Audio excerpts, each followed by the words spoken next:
Olá pessoal, graça e paz. Obrigado a você que mais uma vez está conosco aí no Vocação Podcast, o nosso bate-papo semanal, onde a gente tem procurado sempre trazer conversas relevantes, conversas importantes, conversas que vão agregar você que tem nos acompanhado aí. E esse é o principal objetivo nosso aqui em toda conversa, toda semana, toda entrevista. A ideia é a gente sempre edificar a Deus com a nossa conversa aqui, com o nosso bate-papo. E a gente já pede aí para você que está acompanhando a gente, que você se inscreva no nosso canal, que você ative o sininho do Instagram. Isso é muito importante, tá? Do Instagram não, né? Do YouTube, né? Isso. O sininho do YouTube. Senão a pessoa vai ficar lá no Instagram procurando o sininho e não vai achar. Já pensou? É bom que retenha a pessoa no nosso lá Instagram. Na nossa rede, né? Mas você que está aí no YouTube e tem acompanhado a gente, se inscreva no nosso canal, ativa o sininho. Por que ativar o sininho?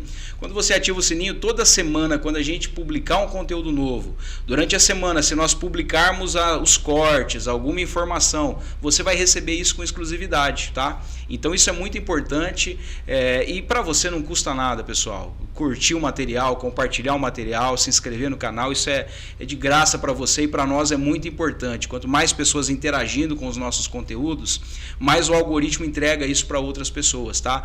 E dizer também das nossas redes sociais, que são diversas, né? A gente já está não sei nem se eu vou lembrar de todos, no Spotify, aplicativos de áudio, né? Spotify, o Deezer, o Apple for Podcasts. Esses da Apple você tem que dizer porque eu sou Android, né? Não tenho Android, acesso a esse mundo analógico, né? Mas aí a gente tem o Instagram, tem YouTube, tem Facebook, tem o canal no WhatsApp.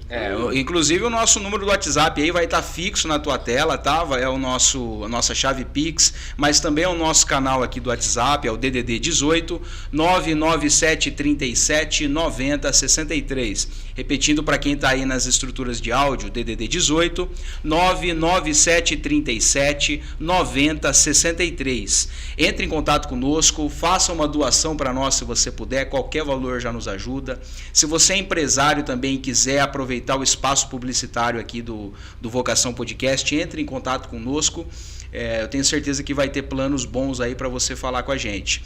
E também falar do Secate Estofados, que mais uma vez está com a gente. O Secate que é a pessoa indicada para qualquer tipo de reforma, construção de sofás sob medidas. O que você precisar, o Secate está à sua disposição. Um profissional com mais de 12 anos de experiência. Talvez você tenha aquele sonho de construir aquele sofá reclinável, que estende, o que você precisar, o Secate pode te atender, tá? Você pode falar com ele no DDD 18 981 34 86 49. Repetindo o DDD 18 981 34 86 49.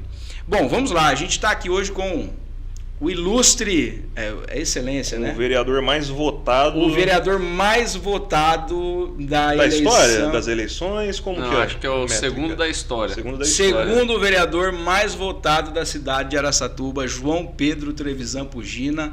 João, muito obrigado, tá, por você ter aceitado conversar com a gente. É uma honra aqui para o Vocação Podcast te receber. A honra é minha, né? Eu que agradeço o convite do Guilherme, né, do Hélio, por participar aqui do Vocação Podcast. Espero que seja uma conversa bacana, que agregue aí ao pessoal que está nos acompanhando e que de fato venha edificar, né, o coração das pessoas, a alma. Acredito que tem tudo para ser um bate-papo que vai produzir muita coisa aqui. Eu tenho certeza, João. E assim, cara, já vamos começar com os dois pés no peito. Bora. Você imaginava, cara, que você ia ter uma votação nesse nível quando você entrou? Como é que foi isso? Rapaz, imaginar de forma alguma que seria dessa maneira, isso nunca passou pela minha cabeça. Nem que eu teria 5.530 votos e nem que eu seria o vereador mais votado da cidade. Mas a graça de Deus é uma coisa inexplicável, cara. Amém. Eu trabalhei, né, para ser eleito. É aquilo até que eu respondo para todo mundo. Você imaginava que ia ser assim? Cara, eu não imaginava que ia ser assim, mas eu imaginava que seria eleito, porque eu estava trabalhando para ser eleito, estava me esforçando demais, né, passando da manhã até a noite na rua, o máximo que eu podia, né, batendo no comércio, falando com o pessoal, intenso nas redes sociais, né, fazendo um trabalho de base ali também. E quando vi o resultado, para mim foi a mão de Deus mesmo, né, o apoio que eu tanto pedia, a força que eu tanto pedia, vindo através da confiança das pessoas, da credibilidade que elas depositaram, né, no nosso trabalho. E hoje vejo que é uma responsabilidade, né, que preciso honrar com ainda mais força, né? Sim. Porque quanto maior é a entrega, quanto maior é a confiança, maior é a responsabilidade. Então, como dizia até o tio Ben, né? Como que é a frase? Com grandes poderes exigem grandes responsabilidades. Então, agora a gente está lutando para fazer um mandato à altura. Ô João, e assim, cara, eu quero entender aí internamente. Porque uma coisa é você estar trabalhando lá para a eleição e... cara, ok, você estava trabalhando para ser eleito. Mas e no dia seguinte, que você olhou para aquela tela, viu o teu nome, viu a quantidade de votos, mudou alguma coisa dentro de você?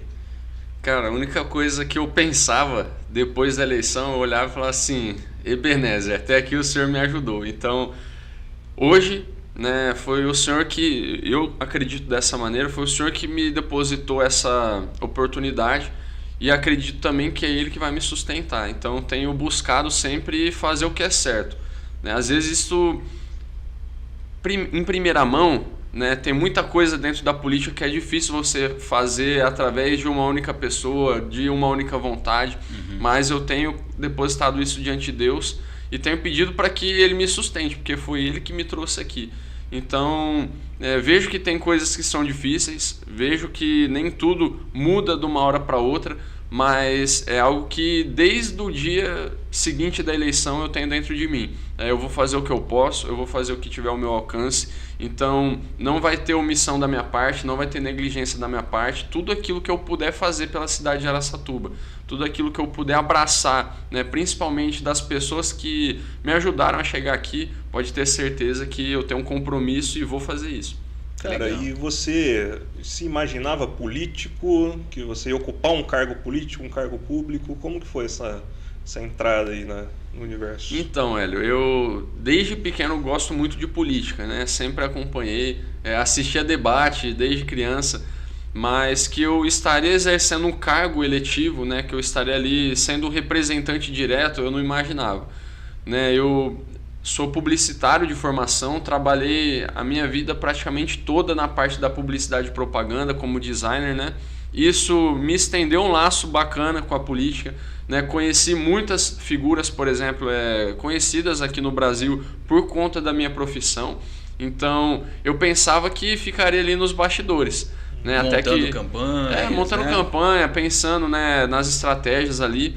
Mas a partir do momento que a primeira pessoa que deu uma empurrada assim, tipo assim, ó, você podia tentar, né? Você tem potencial. Foi a senadora Damares. Ah, você começou muito embaixo, né? Não, cara, começou bem lá embaixo. Foi muito bacana, porque eu participei ali ativamente da campanha do presidente Bolsonaro em 2022 e o segundo turno eu fui para o Nordeste, né? Fui ajudar numa parte da comunicação, fui fazer um trabalho de base ali. E a Damares foi uma pessoa que encabeçou, né, essa ajuda, né, que me encaixou ali com o pessoal, que me fez algumas pontes, como foi também da Cristiane Brito, que era a ministra no lugar dela, né? Isso aí na eleição de 2022. Isso na eleição de 2022. Mas nas eleições anteriores eu já vinha acompanhando nos bastidores também. Né? Ajudei de forma remota numa campanha municipal anterior, depois ajudei numa campanha de um deputado federal aqui da região.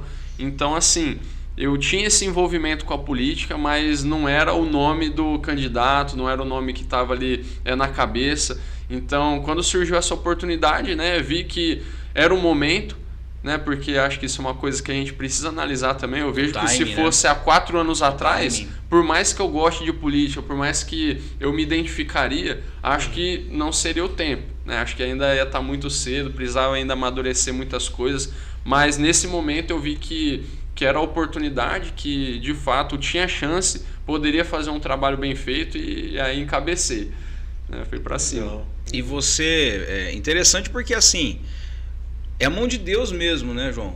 Porque, cara, com todo respeito, mas assim, você saiu, ninguém conhecia o João Pedro. É verdade. Entendeu? Ninguém conhecia. Sim. E o João Pedro saiu para ser, em uma única eleição, o vereador mais votado, o segundo mais votado da história do município. Você sabe quem que é o primeiro? O primeiro eu acho que é o Cid Saraiva. O Cid Saraiva, acho que em 2008, né? É que Ele fez uma votação de 8 mil votos aí. E assim, cara, e essa influência do Bolsonaro, quando você se encontrou com o Bolsonaro, isso também foi fator importante para você no teu processo formativo para a política? Com certeza, né? O Bolsonaro, isso é algo até que muitas pessoas dizem. Ele abriu os olhos do povo brasileiro para o que acontece dentro da política. Sim. Né? A política sempre foi vista pelas pessoas como aquela coisa distante, que, por exemplo, você conhece o cara, você só vê o cara no tempo de eleição. Depois você não sabe o que ele faz, você não sabe como ele se posiciona, você não sabe qual que é a conduta dele dentro da política. E o Bolsonaro, eu acho que ele trouxe a política para perto das pessoas. Até algo que eu acredito que configura nele esse fator de líder mesmo, de aproximação, porque ele fazia isso. Ele foi uma pessoa que agregou as pessoas para dentro da política, que começou a expor, né, tal poder é dessa maneira, tal poder não poderia estar agindo da forma que está, tal poder está ali violando, né, aquilo que deveria ser a sua função. Foi expondo, né, algumas falcatruas que o povo brasileiro já tinha dentro de si. E todo mundo tinha aquilo, mas não conseguia falar. Ninguém sabia falar, ninguém sabia como defender aquilo, até que surge uma voz. E para mim, hoje, a política nada mais é do que isso. É a voz de alguém representando as pessoas que a elegeram, até um raio de pessoas maior, né? E eu vejo isso no Bolsonaro. Ele é uma figura de representação. Por mais, tem pessoas que não gostam e tudo mais, só que não anula o fato dele ser alguém representativo. Ele fala o que está no coração de muitas pessoas, as angústias, né, as lutas, principalmente no período de deputado, que foi o que chamou muita atenção, que era um cara que falava rápido, que já não ficava com aquelas conversinhas, né, gourmet para agradar, mas falava o que tinha que ser dito. Então acredito que ele resgatou nas pessoas tanto essa identidade, né, de você ser sincero, né, ser alguém que tem de fato uma postura, tem personalidade, que eu acho que é o que falta, né, algo que eu sempre falo com o pessoal assim que eu tenho mais proximidade, é que hoje o mal da política é justamente o político que você não sabe o que pensa, né, o político que você não sabe como se posiciona. É interessante que você saiba o que o cara quer, exatamente, o que o cara defende. Você está, né, votando no cara para ele te representar, então você precisa saber qual que é a postura dele, qual que é o pensamento isso, eu não tinha dele. Pensado nisso. Então, assim, esse, por exemplo, é um problema fisiológico do Centrão. Por que o Centrão incomoda tanto? Porque o Centrão, ninguém sabe definir o que se passa no posicionamento deles. É por isso que eles são voláteis. Eles são uma massa cinzenta ali que ocupa espaços e negocia. É só você ver. O problema do Centrão é que o Centrão está a todo momento, né, se transformando ali de acordo com que o ritmo é tocado. Se hoje eles querem algo dentro do governo e o governo não cede, eles começam a migrar para o apoio à direita. Agora, se eles querem algo, o governo começa a ceder, eles já voltam ali, né, a abraçar a esquerda. Então você vê que o Centrão ele é justamente volátil porque as pessoas que elegeram esses representantes do centro não sabiam, né, qual que era o posicionamento, não sabia como eles se comportariam e hoje eles têm liberdade para ficar aí se locomovendo da forma que os beneficia. Diferente de um representante da direita, por exemplo, ou até da esquerda, que já chega ali, né? chega ali, tipo assim, com o seu posicionamento claro, já chega falando para que foi eleito. E aí, por exemplo, um cara que é da direita, se ele bambear naquilo que ele se comprometeu, naquilo que ele se posicionou ao decorrer da campanha, ele já vai ser um cara isolado, porque não está cumprindo aquilo que foi eleito para fazer. Hoje eu, por exemplo, até às vezes alguém me pergunta, você não acha às vezes você fala muito da direita, não sei o quê, e as pautas locais? Cara, para mim tá tudo interligado. Primeiro porque eu fui eleito com uma bandeira, né? As pessoas que votaram em mim sabiam disso. Não foi novidade. Sabiam disso. Eles sabiam, até porque o Bolsonaro, as coisas que eu defendia estavam no meu material de campanha.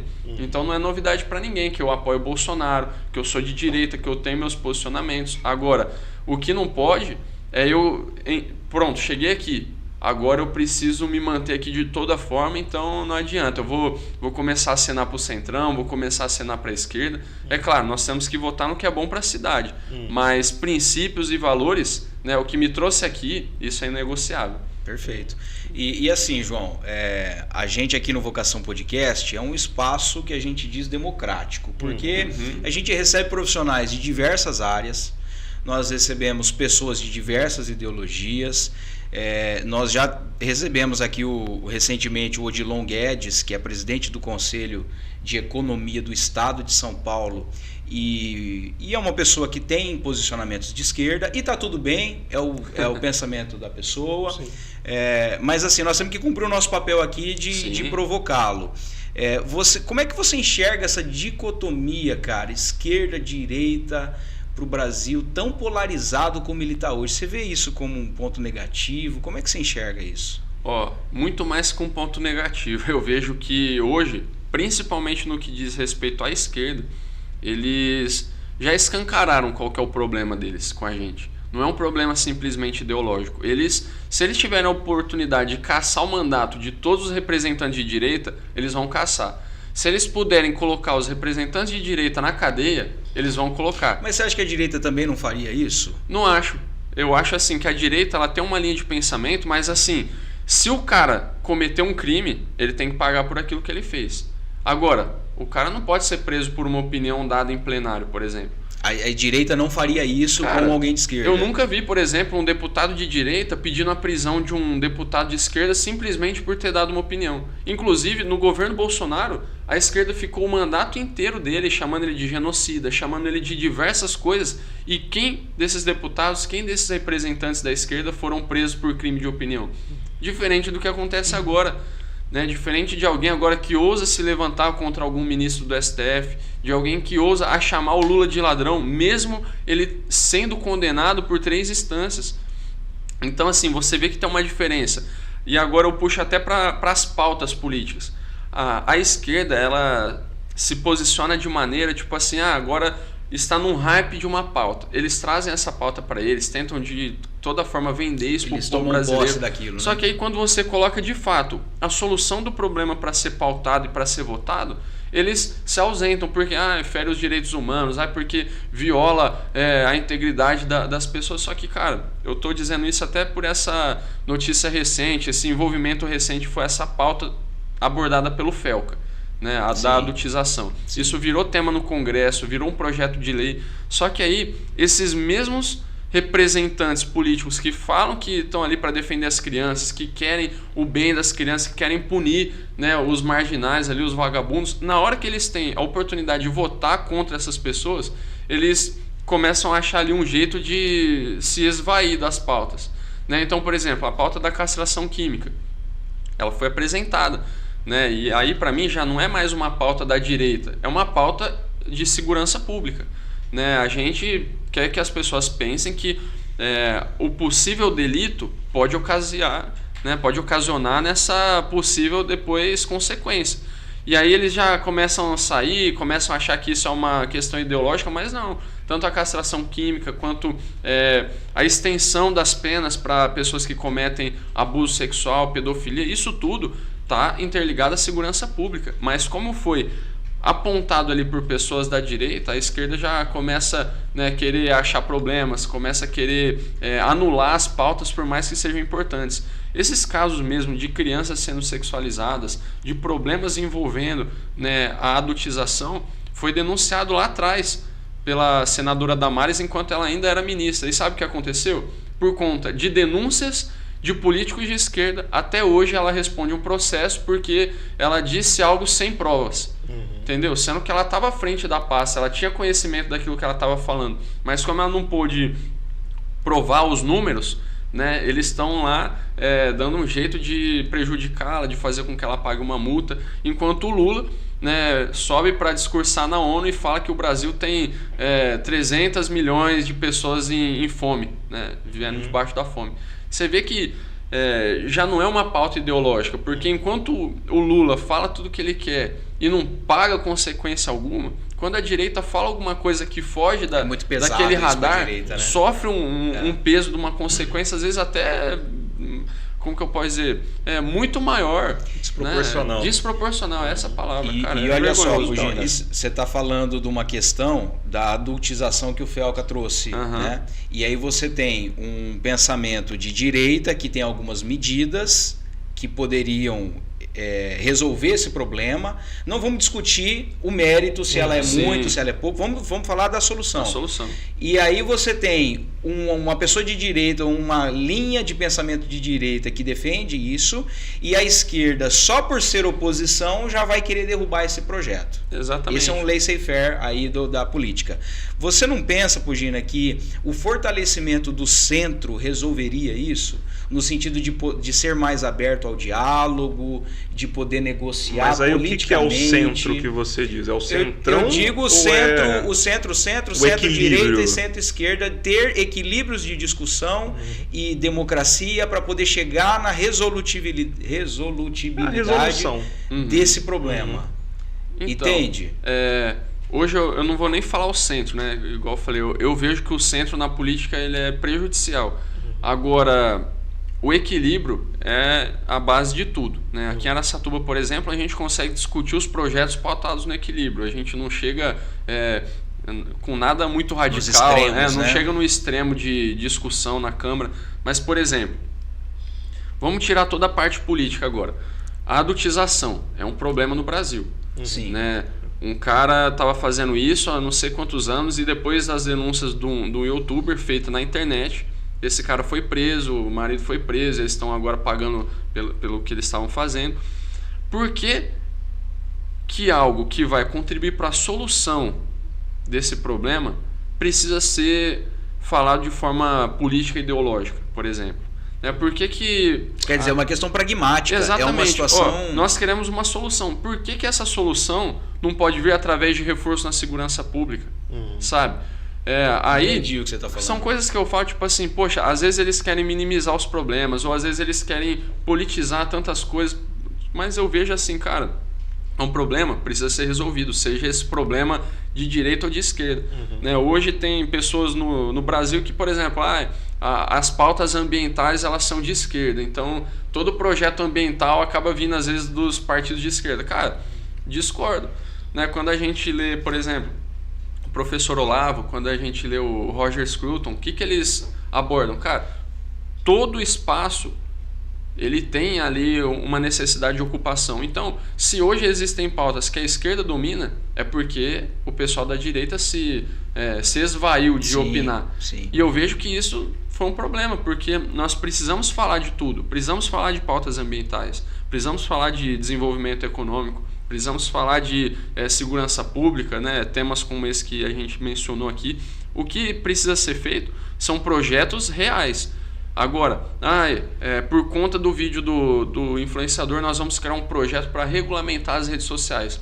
Poxa, será que quando a gente não vê que tudo isso estava acontecendo, violando diversas coisas que já são lei no nosso Brasil, será que precisa de fato de mais uma lei de regulamentação, ou será que precisa agora pensar na ponta, na punição de quem faz isso, né?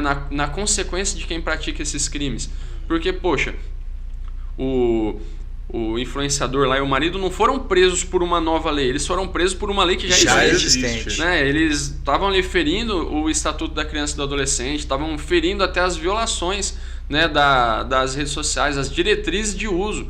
Agora, será que isso de fato precisa ser uma maneira de regulamentação ou isso precisa ser de fato um monitoramento mais efetivo, né, uma linha de segurança mais efetiva? Ou seja, menos política e mais ação, né? O problema é que principalmente a esquerda, eu vou falar, porque eu vejo isso de uma forma muito mais escancarada, eles politizam temas a fim de trazer algum benefício para as pautas que eles apresentam. Só que a verdade é simples. Quem errou precisa pagar pelo que fez, sabe? Agora, você não pode colocar diversas pessoas, por exemplo, que utilizam a internet de forma correta, que ali usam a internet para se posicionar, trazer a liberdade da expressão. Você não precisa violar o uso dessas pessoas para pautar algo que vai, né, pegar ali os criminosos. Não, cara, tem diretrizes que vão ajudar a punir esses criminosos. Agora só precisa de uma forma de averiguação maior, de monitoramento maior. A própria rede social, poxa, ela precisa ver, né, quando recebe as denúncias, elas precisam apurar essas denúncias e, poxa, se está acontecendo alguma irregularidade, precisa punir a conta, precisa denunciar, Ou como seja, foi já feito existe pelo próprio toda uma youtuber. estrutura jurídica, legal, que pode punir esse tipo de ação. Mas a gente sabe que desde o início do governo Lula, a pauta da regulação das mídias sociais é algo que tem sido tentado, né, constantemente. Inclusive, como você falou, existe essa questão da esquerda politizar muitas coisas. Eu vejo também uma parte da direita que está politizando o Felca, como se ele tivesse feito isso politicamente, cara, como uma isca para o STF ter um argumento para essa regulação. Como que você enxerga isso? Cara, eu acho que isso tá tão errado quanto, porque, por exemplo, poxa, eu não sei quais foram as reais intenções. Cara, também não sei, mas olha o que ele promoveu pro Brasil não através... Não precisa ver a intenção, é só ver o ato, né? O ato, olha o que gerou a prisão de gente que estava, né, pisando na bola, praticando crime, né? Tá gerando diversas outras coisas. Quantas pessoas foram chamadas a atenção nessa pauta, sabe? A única coisa que eu vejo é que existe, né, essa dualidade das coisas, como por exemplo, quando foi a Damares, por que foi a Damares não teve tanta voz? Agora porque é o Felca. Agora porque é o Felca, todos estão falando, cara, amém por isso, amém que a pauta está sendo falada, amém que as pessoas estão olhando para isso, mas assim, não dá para politizar tudo, né? Poxa, eu acho que nós como seres humanos também precisamos olhar a partir de uma ótica humana.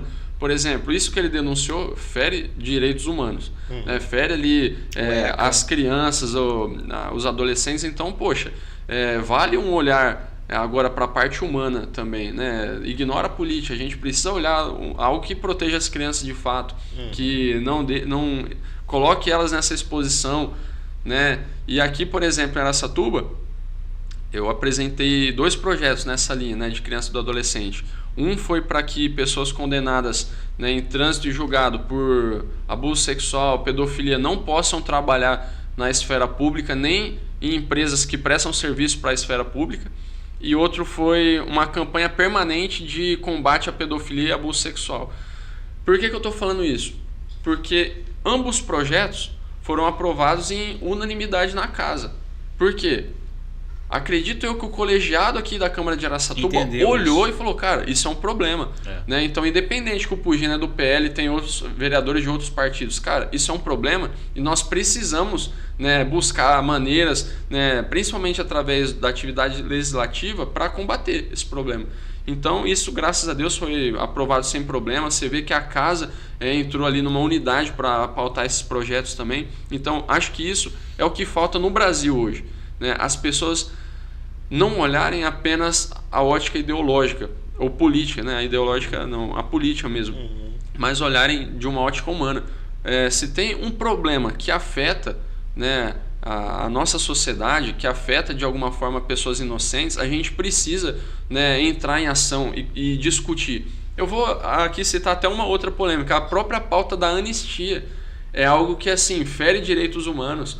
É algo que tem vindo com medidas desproporcionais para pessoas ali. Então, como que a esquerda deixa de lado, a esquerda que fala tanto em direitos humanos, que defende as pessoas, como que eles deixam de lado, né, o fato que teve ali sorveteiro, pessoa vendendo algodão doce, que foi presa porque está violando a democracia, que está atentando contra o Estado democrático brasileiro. Cara, isso beira o ridículo. O Pugina, mas assim, houve excessos no 8 de janeiro? Houve excessos, e assim, as pessoas que foram vistas ali depredando o patrimônio, que foram vistas ali praticando esses excessos, que elas paguem por aquilo que elas fizeram. Agora, como que você vai punir uma mulher como a Débora, que escreveu de batom numa estátua numa pena mais severa do que de traficante de facção criminosa? Entendi. Cara, isso beira o ridículo. Isso é desproporcional. A questão é os 2 pesos e 2 medidas de alguém que deveria garantir a justiça. Exatamente. Se você puxa só em 2025, 2024, o mesmo STF que condenou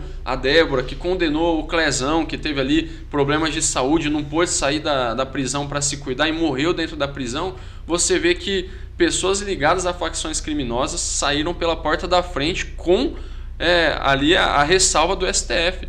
Né? Esses mesmos ministros que estão aí dificultando, né, a liberdade de pessoas inocentes, que foram ali pegas de certa forma, como que eu posso dizer? Eles pegaram no meio dessa pesca deles ali, de pessoas que estavam depredando pessoas inocentes. Agora, o que está sendo feito para diferenciar isso? Onde estão as filmagens, tudo aquilo que a própria segurança ali nacional deveria obter para assegurar essas pessoas? Né? Poxa, agora você querer punir uma senhora porque ela está com a bandeira dentro do STF, mas ela não quebrou nada. Às vezes ela seguiu ali um fluxo, mas ela não estava envolvida em depredação alguma.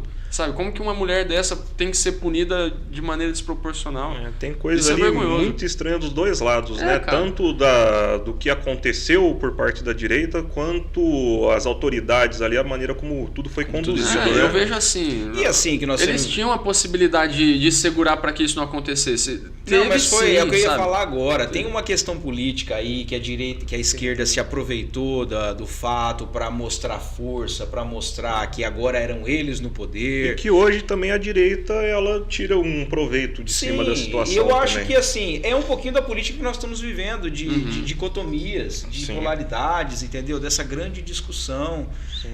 E assim, Pugina, desculpa de ficar te provocando aqui, tá? Mas acho que. Desculpa nada, a gente chamou ele para isso.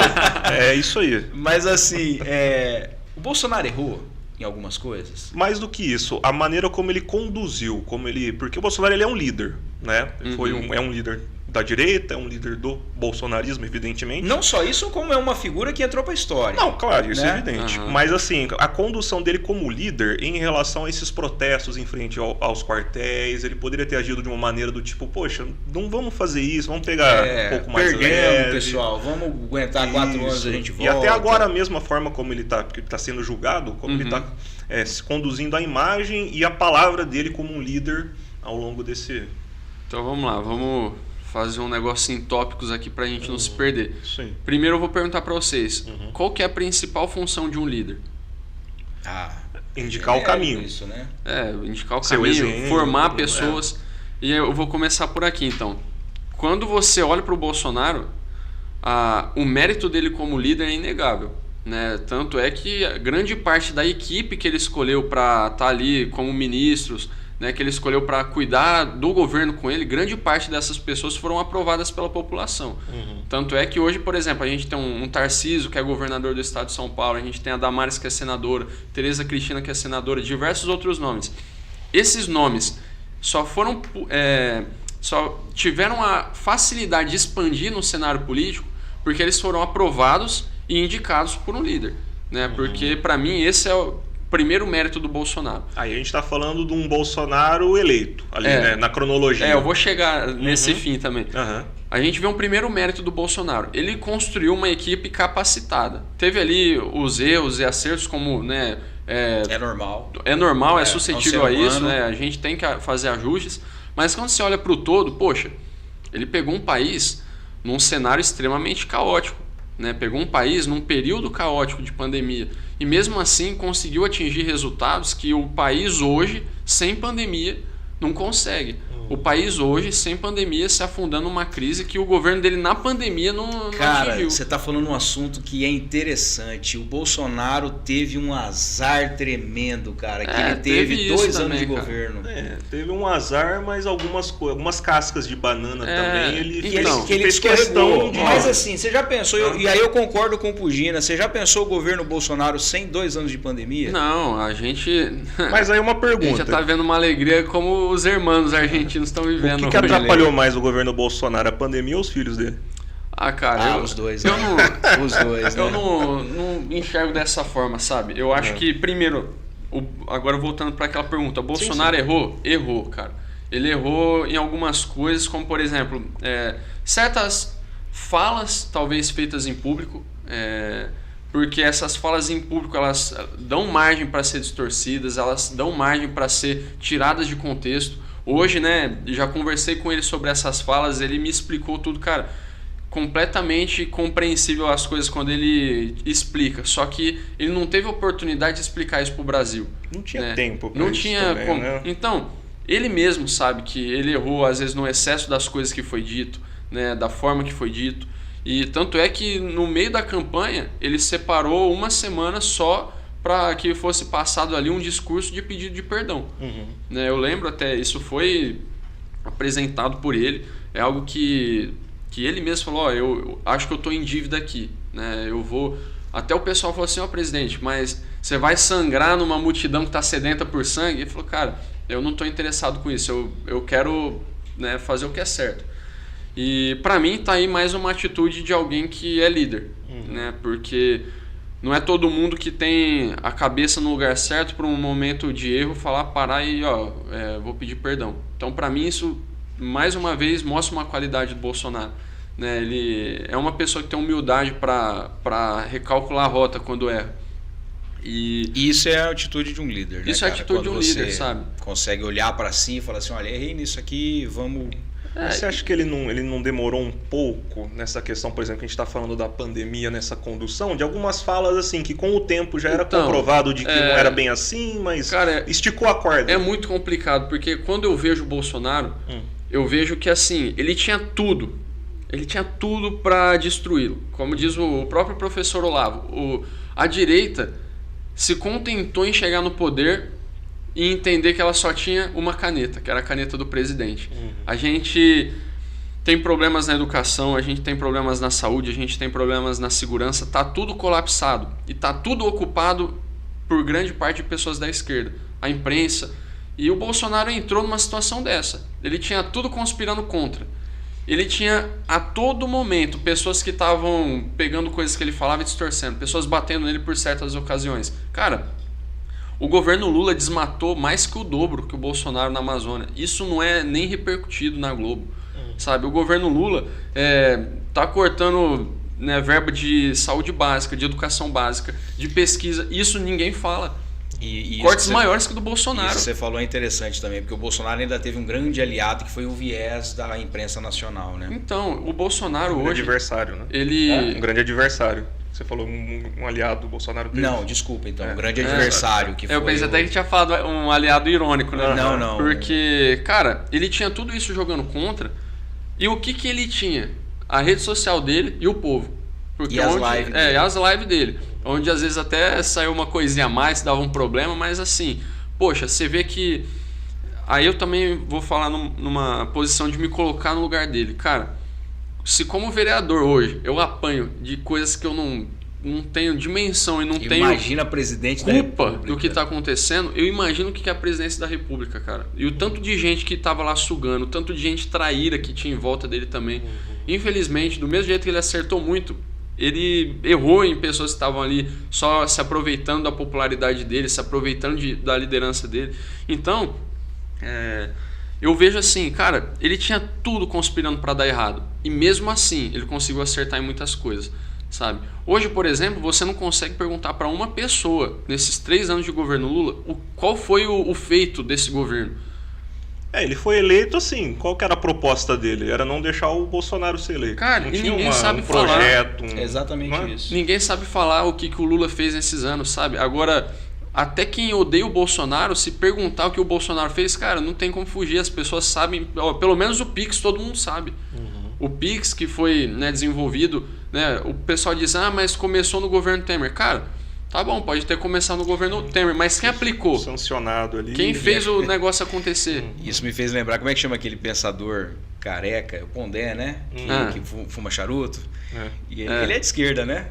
Cara, ele é meio centro, viu? Ele falou, olha, na época da eleição, falou, isso aqui é Alien versus Predador. Ele usava essa expressão, né? Mas qual que é a analogia? Bolsonaro versus Lula, pra ele era Alien versus Predador, né? Pra mim também, cara, assim... Com todo respeito, eu não enxergo o Bolsonaro como o político ideal para a direita, para liderar a direita. Ele cometeu muitos erros que a gente está pagando, inclusive, como, por exemplo, algumas indicações que acabaram resultando na soltura do Lula, né? Ele acabou trazendo, que segundo ele mesmo, foi ele ou o Paulo Guedes falou que a gente...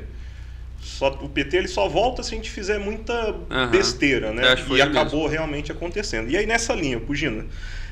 por exemplo, algumas declarações que ele deu sobre eu acabei com a Lava Jato, alguns vetos de algumas coisas que chegaram para ele, até mesmo para dar uma freada ali, alguns projetos para frear o STF hoje, né, esses excessos que a gente tem. Como que você vê? Você acha que foram decisões estratégicas, decisões sob pressão? Como que você vê?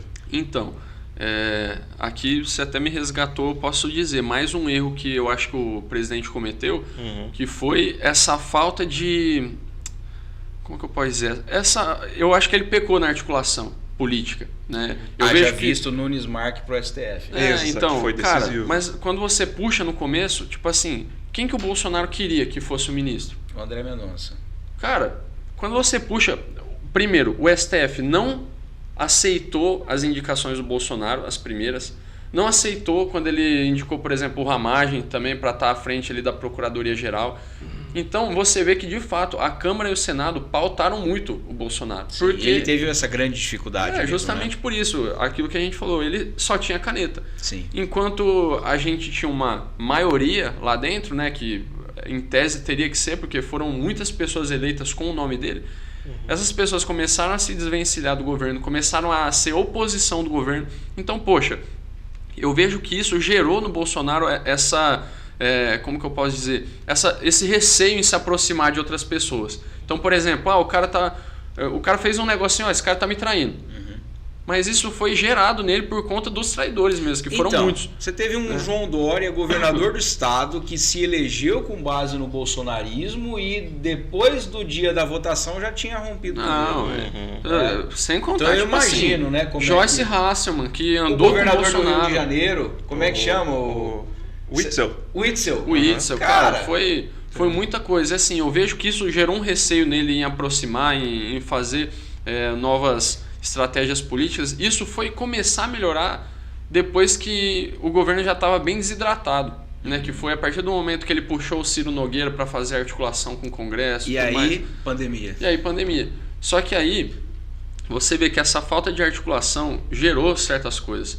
E o Sérgio Moro, por exemplo, ele, para mim, pecou, né? Pecou na maneira que ele... Ele quem? Saiu o Sérgio Moro? O Sérgio Moro. Ah, tá. Na maneira que ele saiu do governo, que ele tentou pintar ali uma imagem de que o Bolsonaro seria, de uma certa forma, vilão, que ele não tivesse se alinhando às pautas. Cara, depois que divulgaram a reunião que o Sérgio Moro tanto falou, cara, você fala assim, poxa, o Bolsonaro estava falando que as pessoas esperavam que ele falasse. Ele estava defendendo aquilo que as pessoas que votaram nele defendiam.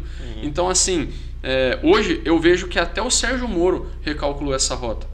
O Sérgio Moro, por exemplo, quando teve o embate do primeiro e segundo turno, cara, ele e o Bolsonaro se alinharam, correram junto, cara. Quando o Deltan Dallagnol estava naquela fase de cassação, os deputados do PL abraçaram o Deltan, né? O Deltan, sabe? Então, eu vejo que a ruptura que aconteceu anteriormente, por essa falta de traquejo político, de articulação, gerou consequências dentro da direita e fez com que a direita, de alguma forma, se juntasse novamente depois. Sim, porque viram que perdeu força, né? Agora, tem pessoas mal intencionadas, né? Elas existem ainda dentro da direita, esses infiltrados que estão ali só para sugar popularidade, que estão ali só para querer, de alguma forma, garantirem as suas posições, seus cargos políticos. Mas, assim, eu vejo que hoje o Bolsonaro e a equipe que ele tem em volta estão muito mais preparados para lidar com essa articulação, para corrigir talvez esses problemas políticos que encontraram no governo, né? E assim, voltando até naquele tema, ele não errou de ter falado para aquele pessoal que estava ali nos agrupamentos, tudo, cara, acho que não errou, né? Primeiro porque ele já não tinha se associado a esses movimentos, né? Ele não tinha dado a cara ali e falado, eu tô com vocês, nós vamos fazer alguma coisa para virar o jogo, né, como eles estão dizendo. E o que aconteceu? A ida dele para os Estados Unidos foi justamente porque ele viu que já não tinha mais controle, o pessoal não ia sair dali porque o povo estava tão na ânsia de mudança, o que é até compreensível, porque assim, poxa, quem queria que o Lula voltasse? Sabe, o povo estava indignado, queria, tipo assim, meu Deus, alguém precisa fazer alguma coisa, alguém precisa virar alguma coisa. E aí, não tinha mais como ele dizer para essas pessoas, não dá. Mas então, ele nem chegou a dar um posicionamento pra mim, ali, né? A viagem dele já tinha duas mensagens, né? Eu não estou envolvido com isso, e se eu me envolver com isso, eu vou ser preso. Porque qualquer fala também política dele naquele momento ia ser uma bomba atômica. Você quer ver como isso é verdade? Eu tô entendendo. Não, mas eu acho assim, que ele se posicionasse, até falando assim, galera, vamos dar uma segurada aí. Cara, mas até pro outro lado, seria uma ferramenta para ele falar, gente, eu tentei, estão me acusando tudo bem. Não, né? Mas foi o que ele fez. Eu acho que ele perderia força com o próprio público. Eu acho que sim. Mas na última coletiva de imprensa que ele fez lá ali na casa da presidência, ele deu um recado. Ó, pessoal, vamos voltar cada um para suas casas, vamos seguir, é isso, né? Vão sentir saudade de mim. É que foi bem velado isso assim, isso que eu digo. Mas ele falou mesmo. É que ele não podia se colocar como alguém que estava liderando esses grupos, justamente porque já tinha ali essa veia do pessoal tentar incriminá-lo. E você disse, se ele pede pro pessoal ir para casa, ele ficava consolidado que ele que é o chefe, entendeu? Entendi. E aí, eu vou te dar um exemplo. O general Braga Neto tá preso por uma fala que ele disse assim pro pessoal: não, tenho esperança, né? Tenho esperança, as coisas vão mudar. Cara, ele falou isso. Ele não falou que ninguém ia chutar a porta de presidência, que ninguém ia virar ministro do STF. Ele falou isso, tenho esperança, tudo mais. Foi a única coisa. Cara, o general Braga Neto, até brinco assim, ele parece um avô falando. Quando você conversa com ele, pensa num cara assim. Você conheceu ele? Não, o cara, mano, pra mim, de verdade, é um dos caras mais íntegros que o Bolsonaro tinha ao lado. É um cara que tava de fato vestindo a camisa do Brasil, que tava lutando, cara. Ele já tem idade, é um general renomado, ele tem títulos e honrarias que quase ninguém no mundo tem, sabe? Ele tem uma honraria norte-americana que acho que é a única pessoa da América que tem. Então, assim, é uma pessoa que tem respaldo brabo naquilo que faz. E por conta desse suposto envolvimento, dessa fala que ele fez no dia, ele está sendo tratado como um criminoso no Brasil. Então você vê, a simples posição dele de um dia lá no agrupamento, de falar com o pessoal, de falar uma mensagem de esperança, deu ao STF o poder de colocá-lo como uma possível liderança do que estava acontecendo. Então, mas isso acontece por conta do 8 de janeiro. A minha visão é o seguinte, enquanto estava tudo ali nos quartéis, os protestos, estava dentro do limite do aceitável. Se ele chegasse naquele momento e falasse, galera, ó, vamos pegar mais leve, a coisa não evoluiria até o 8 de janeiro, que é a isca, digamos assim, que pega ele.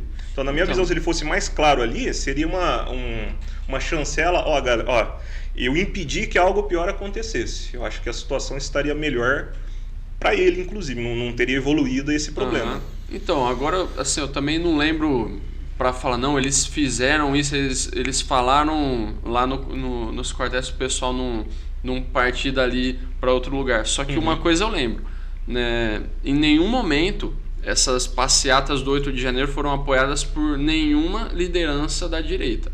Isso foi algo orgânico, que pessoas se aproveitaram dessa brecha, que, igual eu falo novamente, as pessoas estavam numa linha de indignação, estavam ali numa repulsa total ao que aconteceu, né?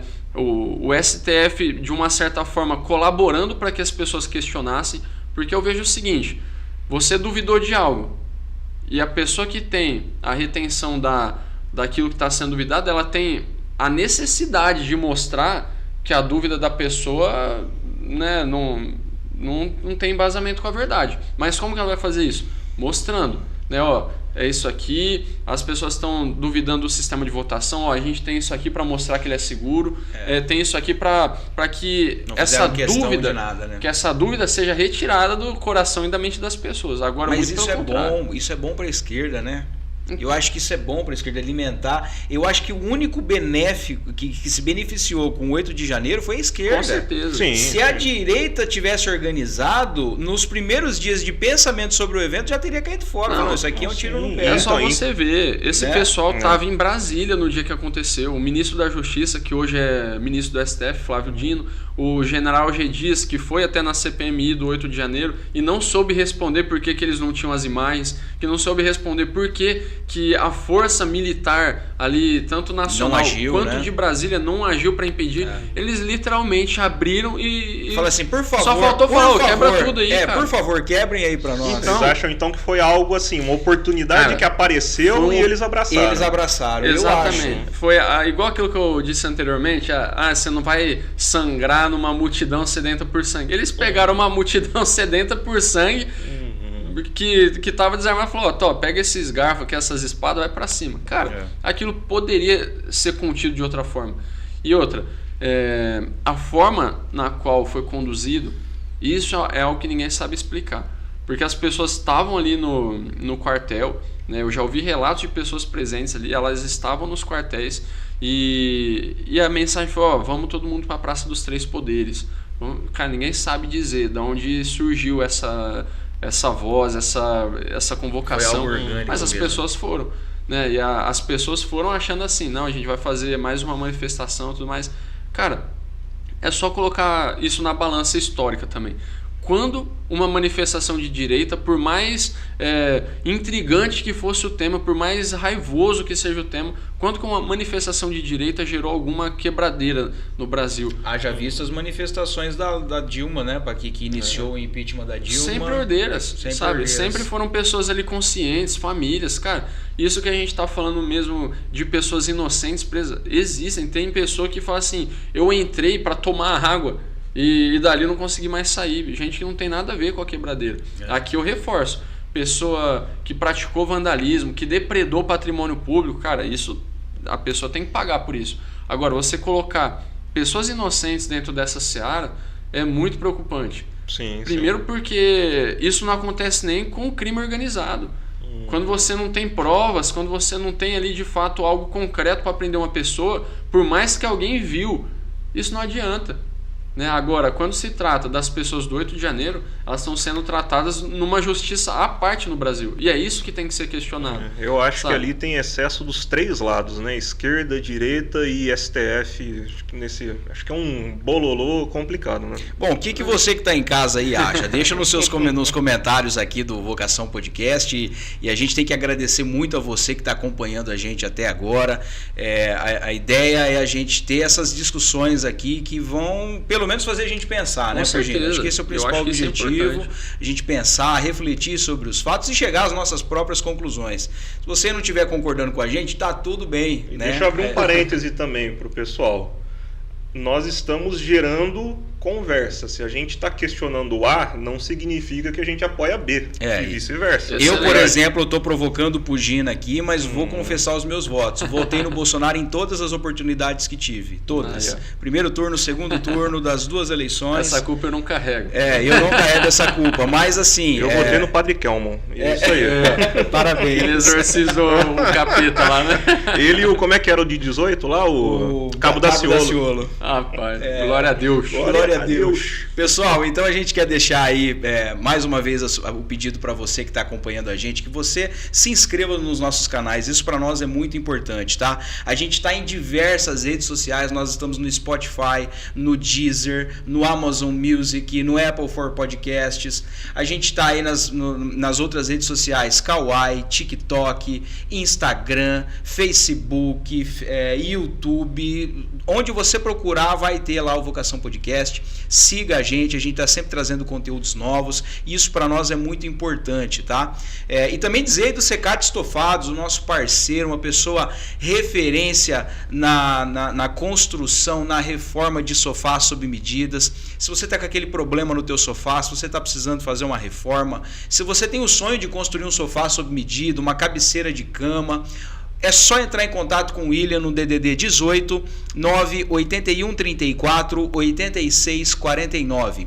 Repetindo o DDD 18 981 34 86 49. E também deixar o telefone do Vocação Podcast, você que quiser entrar em contato conosco através do do WhatsApp, você pode falar conosco no DDD 18 997 37 90 63. Repetindo o DDD 18 997 37 90 63 é o nosso contato, o nosso WhatsApp, é a nossa chave Pix. Se você quiser fazer uma doação para nós, pessoal, é muito importante, ajuda a gente a cobrir os custos aqui do canal. Então você pode fazer essa doação de qualquer valor. Se você é empresário, está ouvindo a gente, tem interesse em explorar o espaço publicitário aqui do Vocação Podcast, entre em contato com a gente no WhatsApp, a nossa equipe vai estar pronta para te atender. Eu tenho certeza que vai ter algum plano aí que vai encaixar dentro da sua expectativa. Pugina, só mais um pouquinho. Sobre cenário nacional. Tarcísio Gomes de Freitas, o que você me diz? Como que você tem visto ele, a figura dele como governador, como pretenso presidenciável? Eu acho que é um excelente nome, né? Mas eu ainda acredito, né, no presidente Bolsonaro, né? Se for o nome indicado por ele, não somente votarei como farei campanha, mas vou seguir ali as recomendações feitas por ele, né? por tudo aquilo que eu já considero importante na visão política dele. E se for o Tarcísio, eu acho também que é um nome excelente, né? Vem demonstrando um trabalho de ponta no Estado. É claro, como nem tudo é perfeito, tem algumas secretarias que apresentam uma demanda mais complexa, que precisam ser avaliadas, mas acho que hoje é uma figura assim que, por mais que às vezes exista, né, um pessoal que eu não sei até onde que o Tarcísio é leal ao Bolsonaro, até onde ele é leal à direita, mas eu considero o Tarcísio uma figura leal ao presidente Bolsonaro, né? Visto o que observei nas últimas manifestações, né, a forma como ele se comportou, dele, né? Ele é uma pessoa, por exemplo, um dos poucos governadores do Brasil que se posicionou contra as infrações, né, dos ministros do STF, as irregularidades, né, que tem articulado, né, pela anistia das pessoas inocentes. Então, assim, vejo que é um nome que está bem ligado às nossas pautas, que está posicionado, né, como eu falei no começo, e acho que tem tudo para ser um excelente futuro presidente, né, seja a ocasião, ou continuar aí fazer um segundo mandato por São Paulo. E ele já está colocado como possível candidato? Não. Não há uma definição ainda. Hoje a gente até brinca, né? Nós temos 3 possíveis nomes para a presidência, né? O Jair, o Messias e o Bolsonaro. Então, achei hoje que você ia falar um terceiro nome de Minas Gerais ali. Que tá forte também. Esse é o futuro. O Nicolas. Esse é o futuro, cara. E aproveitando, ele é sensacional. Eu consigo ver uma comparação entre você e o Nicolas, no sentido assim, jovens que entraram na política ali mesma época e atingiram níveis de votação, popularidade muito, muito grande. Como que você vê essa renovação do futuro? Porque o bolsonarismo, a gente consegue visualizar um perfil de um pessoal um pouco mais velho, um pouco mais, né, que ao longo prazo vai estar saindo um pouco de cena das votações. A gente tem o Nicolas surgindo, tem você aqui na política, espero que você esteja almejando aí uma prefeitura, um cargo, né, um executivo alto, máximo, né, ali. Como que você vê essa renovação? Você acha que ela está acontecendo, está um pouco atrasada? Não, na verdade eu vejo que essa renovação é um dos grandes feitos pela liderança do Bolsonaro, né, primeiramente. Até porque, quando você pergunta para o Nicolas, a figura que despertou isso nele, Bolsonaro. Quando pergunta para mim, Bolsonaro. Quando pergunta para o Pavanato, né, que também é o vereador mais votado ali de São Paulo, Bolsonaro, Pablo Almeida. O Pavanato é o que era da Jovem Pan, que era do MBL. Não, esse é o Pavinato. O Pavanato é o vereador de São Paulo, mais votado lá também. Aí o Pablo Almeida lá em Belo Horizonte também, o Thiago Medina, Recife. Todos os jovens que eu mencionei aqui, nós somos ativados através desses movimentos que o Bolsonaro despertou no Brasil, sabe? Ele mesmo, o presidente Bolsonaro, é um impulsionador de juventude. O que a gente pode ver, por exemplo, é que nessa transição de geração, a direita está encabeçando essa liderança da juventude. Né? A direita tem agregado os jovens para perto. Tanto é que quando você fala de jovens na política, a sua maioria são jovens de direita. Por quê? Porque nós entendemos, né, primeiramente, essa ocupação de espaço. A nossa base foi bem trabalhada, né, tanto ali pelas lideranças da direita quanto pelo próprio presidente Bolsonaro. E hoje nós temos esse espaço, né, para apresentar nossas ideias, para crescer com as pautas da direita. E isso eu vejo também que é algo que nós precisamos consolidar e abrir para as futuras gerações. Porque hoje, por exemplo, quando você olha para o PT e para a esquerda, quem que é o sucessor direto do Lula? Que a gente pode dizer, esse cara tem a capacidade, né, do Lula, por mais que não vou entrar no mérito. Quem que é a figura pós-Lula? Acabou. Né? Agora, quando você fala, depois do Bolsonaro... Eu acho que nem a estrutura ali deixa fazer um sucessor. É muita gente brigando por essa vaga. E olha só, ele ficou anos à frente. Então, ele tem ali, de uma certa forma, por conta de toda a base, ele teria o espaço para formar uma sucessão.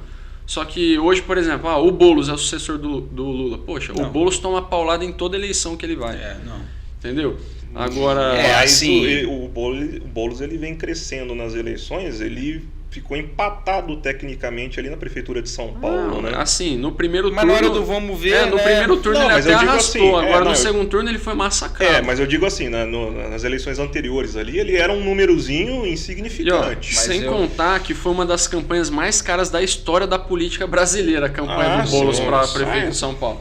Então, assim, precisa colocar muito dinheiro para que as pessoas vejam ele como um bom gestor. Até porque o povo sabe o passado, né? Mas eu digo assim, pelo eleitor de esquerda jovem ali, eu acho que o Boulos ele é o mais visado ali pela juventude socialista. E você vê como é preocupante, porque ele é... Radical. Não só radical, mas muito despreparado. Teve um debate dele com o Nicolas recente, cara, de verdade. Uma hora era o Nicolas batendo, na outra era o Boulos apanhando, né? De tão forte que foi o Mas é que o Nicolas é um caso que precisa ser estudado. Ele tem uma grande oratória, né? O Nicolas é um cara que precisa ser estudado. Eu ia até brincar com isso. Nicolas, Nicolas, a Vocação Podcast está à disposição se você quiser vir falar com a gente. Mas cobra para mandar um zap aí. Exato, já fala com ele. E assim, até... a comparação com o Nicolas, poxa, quem dera eu tivesse uma oratória como a dele, né? Tenho a força de vontade. Mas você se posiciona muito bem. Sim, mas... Eu acho que a tua segurança em defender o que você acredita, você mesmo disse e eu concordo. Mostra para o teu eleitor, mostra para a população o que você pensa de maneira honesta e falar, esse é o João Pedro Pugina. Eu acho que é isso, cara. E assim, o Nicolas, ele... tem contribuído para esse trabalho de base hoje. Acho que ele entendeu também aquilo que foi importante para ele. E eu, por exemplo, agradeço porque faço parte desse trabalho de base. Sou alguém que tive ali o apoio dele aqui em Araçatuba. Até hoje, né, ele faz, às vezes, algumas oficinas lá em Belo Horizonte para que a gente, né, possa crescer, não somente como um político, mas como um ser humano mesmo. Achei até muito bacana. Ele é cristão também, Ele é cristão, um cara assim... muito íntegro, e as coisas que a gente tem conversado nessas oficinas vão além também só da parte de políticas públicas, de mandato, vão também sobre essa parte que às vezes pega, né, as pessoas que estão envolvidas na causa política, tipo assim, poxa, como que você vai pregar uma coisa com o seu mandato e fazer outra completamente diferente com a sua vida. A gente aprende isso na igreja, né? Exatamente. E ele está levando essa temática, principalmente da formação do caráter, de forjar o caráter, ele está levando isso para dentro da galera da política. Isso é muito importante. E aí ele deu até um exemplo nessa última. Poxa, como é que nós somos a figura que defende a família e quando o político sai da figura política, vai para sua casa, ele odeia ficar com a sua esposa, ele odeia ficar com seus filhos. Poxa, o mínimo que ele poderia fazer é cuidar da sua casa, porque é aquilo que ele representa no mandato. Sim. Entendeu? E eu vejo assim, cara, o Nicolas é um cara fantástico. Então você vê assim, que nessa questão do futuro, a direita ela larga na frente. Vixe, eu acho assim... uma base. Tanto em pessoas assim que já têm ali uma certa popularidade, quanto em preparo. Eu olho assim, pro Nicolas, eu tenho segurança no Nicolas. Eu olho para Ana Campagnolo, que hoje é deputada estadual em Santa Catarina, mas acredito que ela vai muito além disso, porque assim, é uma figura preparadíssima, né? No debate mesmo antifeminista, no debate da pauta assim, das mulheres, cara, ela tem um conhecimento assim, inexplicável, fora de base. Como, assim, diversos outros nomes que nós temos aí na política, na juventude, da direita, eu acredito que, né, até seguindo uma frase que eu usei na minha campanha, eu acredito que a esperança somos nós. Eu acredito que as pessoas estão depositando, né, essa responsabilidade no jovem, porque entenderam também que tem essa força, né, que tem essa vontade de mudança, que quer fazer acontecer. Então, assim... Uma coisa até engraçada que aconteceu aqui, no meu primeiro dia de mandato, né, a Câmara estava até em recesso ainda, no meu primeiro dia eu já tinha protocolado um projeto, né, o projeto 01 de 2025 é o meu projeto, aquele que eu citei no início, né, das pessoas que têm ali condenação não poder trabalhar na esfera pública. Então isso foi até engraçado, que o pessoal, poxa velho, mas a Câmara tá parada. Não, mas a gente já quer começar, a gente já tem coisa aí para colocar para nossa cidade, né? Então isso foi bem bacana. Ô Pugina, a gente precisa encerrar e assim, a gente tinha muita coisa para conversar contigo. Mas deixa eu fazer uma pergunta pontual. Diga aí. Para você, qual que é o maior problema / desafio do Brasil e o problema / desafio de Araçatuba? Antes disso. Nossa, perfeito pergunta. Antes disso, Eu queria te propor, Pugina, mesmo sem combinar contigo, de nós gravarmos um segundo momento para nós falarmos sobre a tua história e sobre a política municipal. Porque a gente acabou falando muito sobre a política nacional e foi top a nossa conversa. Mas eu acho que o público aqui agora precisa conhecer o Pugina e a vereança municipal. Então, se você topar, a gente marca um segundo momento para a gente conversar sobre isso. Já pega essa pergunta para descer, então. O problema nacional. Aí a gente deixa o problema municipal e aí a gente já faz o... Não, eu vou interligar nessa pergunta do Hélio, que eu acho que é importante. Nessa eu vou até olhar mais para a câmera para falar.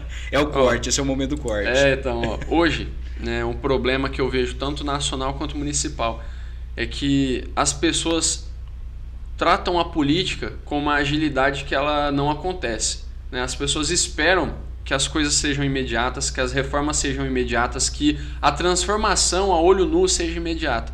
Mas a verdade é que a política é como uma maratona, não é como uma caminhada de 100 metros. Quando a gente olha para a esquerda, principalmente, nós vemos que o Lula perdeu diversas eleições até que ele pudesse ser eleito presidente. E ele foi presidente 3 vezes. Então, fora a Dilma que ele elegeu também, que era o papagaio de pirata dele. Então, nós não podemos tratar a política dessa forma imediata. Nós temos que entender que existem processos dentro do nosso país, dentro da nossa cidade. Esses processos, há muito tempo, são tratados de uma forma diferente da qual nós estamos propondo a tratar. Então, nós vamos ainda quebrar muita cabeça, nós vamos ter muitas coisas para corrigir, mas tudo isso feito a partir de uma nova visão e a partir de um novo modelo no qual nós queremos alcançar. Nós não queremos que essa política do jeitinho permaneça, nós não queremos que a política da troca de favores permaneça. Então, tudo isso tem uma dificuldade muito grande para ser colhido com o tempo. Então, nós precisamos que as pessoas entendam que o tempo precisa trabalhar ao nosso lado. Nós precisamos do tempo para poder provar aquilo que nós queremos fazer, aquilo que nós já estamos fazendo.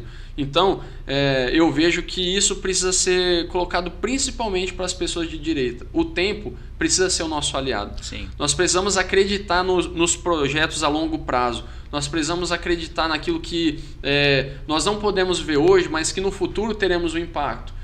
Nós estamos falando aqui de algumas coisas nos bastidores daquilo que tem sido feito no desenvolvimento de Araçatuba, na parte econômica. São coisas que talvez hoje as pessoas não consigam ver, mas eu tenho certeza que daqui 8, 10, 12 anos, aquilo que começou hoje, as políticas que eles têm feito hoje ali no desenvolvimento da cidade, vão ser frutos e vão ser ali colhidos pelos jovens do futuro, pelas famílias do futuro. Então, eu acho que esse é o maior problema e aqui já apresento também a solução. O problema é acreditar que as coisas são feitas e transformadas de forma imediata. A solução, dá tempo para as coisas, dá tempo para que a gente veja os resultados. Se errou, vamos corrigir o quanto antes. Mas assim, precisamos do tempo, porque ele não pode ser, a gente não pode ser refém do tempo, senão a gente não vai conseguir fazer nada com excelência, não vai conseguir fazer nada a longo prazo, porque vai estar ali com aquela cisma de tipo assim, nossa, preciso fazer para agora. Só que a gente sabe que as coisas imediatas, elas têm grande chance de dar errado. E aqui eu trago até uma visão bíblica também. Noé, ele começou a construir uma arca sem ter previsão de que ia chover, mas ele sabia que no futuro algo aconteceria. E isso é algo que eu tento trazer para mim dentro da política. Não é o voto mais fácil, não é o voto mais tranquilo, que às vezes vai gerar uma estabilidade no momento diante da população, mas é o voto necessário, é o voto que tem responsabilidade, que vai trazer impacto na vida direta das pessoas. Então, já deixo aqui, acho que assim como Noé, a gente tem que observar não só a política, mas todas as áreas da nossa sociedade. Nós precisamos caminhar para que algo aconteça, mesmo que nós não possamos ver aquilo que tem diante de nós. E é isso. Muito bem. Pessoal, você que acompanhou a gente até aqui, que gostou desse bate-papo, que acha que valeu a pena que essa uma hora de investimento, a gente gostaria que você curtisse o nosso material, que você se inscrevesse no nosso canal, tá? Isso é muito importante. Sempre que a gente estiver trazendo novos conteúdos, você vai receber isso com exclusividade. E a pegada, a proposta do Vocação Podcast é essa aqui. Nós vamos trazer espaços democráticos de conversa. Nós vamos aprender, nós vamos discutir diversos assuntos aqui, mas nós vamos evoluir enquanto pessoas e seres humanos. Esse é o nosso principal objetivo aqui, e servir a Deus, né? Nós estamos aqui todos para isso, para servir a Deus. Então a gente quer agradecer o Pugina que esteve aqui conosco, dizer que sábado que vem a gente já vai estar com a versão 2, né, desse bate-papo com o João Pedro aqui, trazendo assuntos sobre a pessoa dele e sobre a política municipal. E a gente convida você aí para a semana que vem a gente bater esse papo, tá bom? Agradecer aí novamente o Secate Estofados, que está com a gente, que é a pessoa indicada para você que estiver precisando de uma reforma no teu estofado, precisando de um sofá sob medida, o que você precisar, o Secate é a pessoa indicada. Você pode falar com ele no DDD 18 981 34 86 49, repetindo o DDD 18 981 34 86 49. E o nosso contato aqui no Vocação Podcast, que é o nosso WhatsApp, que é a nossa chave Pix, que esteve aí durante toda a entrevista fixa na tua tela aí o QR Code. Se você puder fazer uma doação para nós através do nosso Pix, você nos ajuda bastante. Se você é empresário e quiser falar conosco, explorar esse espaço publicitário aqui, está à sua disposição. Você pode falar conosco no DDD 18 99737 9063. Repetindo o DDD 18 99737 9063. Pessoal, muito obrigado e até semana que vem com mais um bate-papo.